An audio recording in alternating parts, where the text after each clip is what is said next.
আসসালামু আলাইকুম। আমি রেবেকা সুলতানা চলে আসলাম আপনাদের মাঝে নতুন আরেকটি লাইফস্টাইল ব্লগ নিয়ে। আজকে দেখেন আমি ছেলেকে পরীক্ষা দিয়ে নিয়ে চলে এসেছি। এখন আসরের নামাজ পড়ে একটু নাস্তা পানি করে চলে এসেছি রান্নাঘরে। আজকে সন্ধ্যেবেলায় রান্না করে নিচ্ছি। সকাল থেকে কিছুই রান্না করিনি। রাত্রে রুটি ছিল, আমি খেয়েছি। আর দুপুরে পরীক্ষা দিয়ে যাওয়ার আগে অল্প একটু বিরিয়ানি করে দিয়েছিলাম ডিম দিয়ে। ডিম বিরিয়ানি করে আমার ছেলে খেয়ে চলে গেছে পরীক্ষা দিতে। তারপরে চলে এসে আবার রান্না শুরু করলাম। আজকে ঈদের পরে থেকে তো হাতে মাখিয়ে মাংস রান্না করছি। আজকে মশলা কষিয়ে রান্না করবো মাংসটা। সেজন্য তো সব মশলা দিয়ে মশলাগুলো ভালো করে কষিয়ে নিচ্ছি।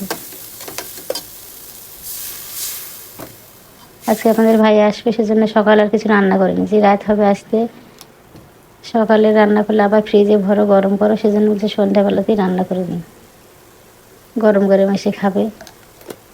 এই যে আদা রসুনের পেস্ট, মরিচের গুঁড়া দিয়ে আদা সবগুলো একসঙ্গে কষিয়ে নিয়ে তারপরে পানি দিয়েছিলাম। তারপরে এবার সব মশলাগুলো দিয়েছি।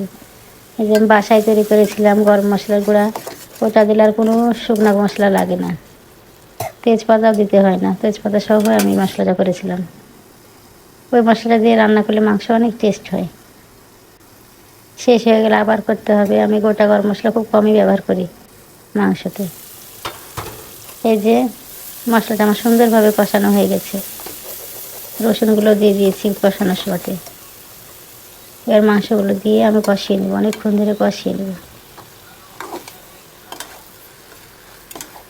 ছেলে তো খেয়ে দিয়ে শুয়ে আছে, ঘুমিয়ে গেছে, সকালে উঠে ঘুমিয়ে গেছে। আমি দেখে রান্না করে নিচ্ছি। আসলে নামাজ পড়ে রান্না শুরু করেছি। বাইরে বৃষ্টি হচ্ছে, আবার রোদে যে এত গরম, সারাদিন বাইরে থাকার পর আর ভালো লাগে না রান্না করতে। তারপর রান্না করতে হবে, রান্না করে নিয়েছি। মাংসটা তো সুন্দরভাবে কষানো হয়ে গেছে আমার। তারপর গরম পানি দিয়ে যে ইলেকট্রিক চুলায় চাপিয়ে দিলাম। ওদিকে আবার পটল ভাজা করে নেব। চুলার কাছে থাকতে ইচ্ছে হচ্ছে না, সেজন্য দুই চুলায় দিয়ে দিলাম। আমার তো গ্যাসের চুলা একটাই, সেজন্য অনেক দেরি হয় রান্না করতে। সেজন্য ইলেকট্রিক চুলায় মাংসটা দিয়ে আমি পটল ভাজাটা এখন করে নেব।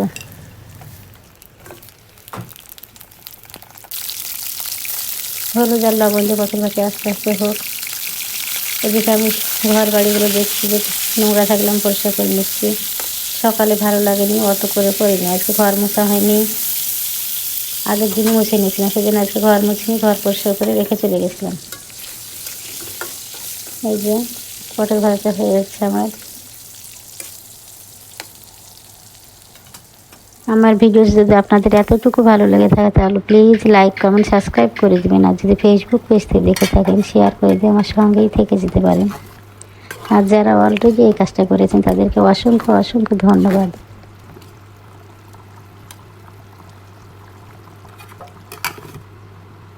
এতে মাংসটা আমার সুন্দর হয়ে আছে, আর একটু হলেও হয়ে যাবে, সেজন্য পটল ভাজাতে তুলে দিচ্ছি আগে।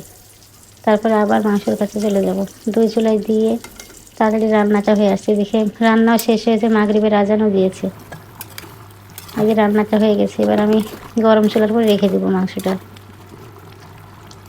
সুন্দরভাবে রেখে দিয়ে ঢেকে দিব। পরে আমি জিরা ফাঁকি দিয়ে নামিয়ে নেব। এখন গরম চুলার উপরেই থাক। আসসালামু আলাইকুম।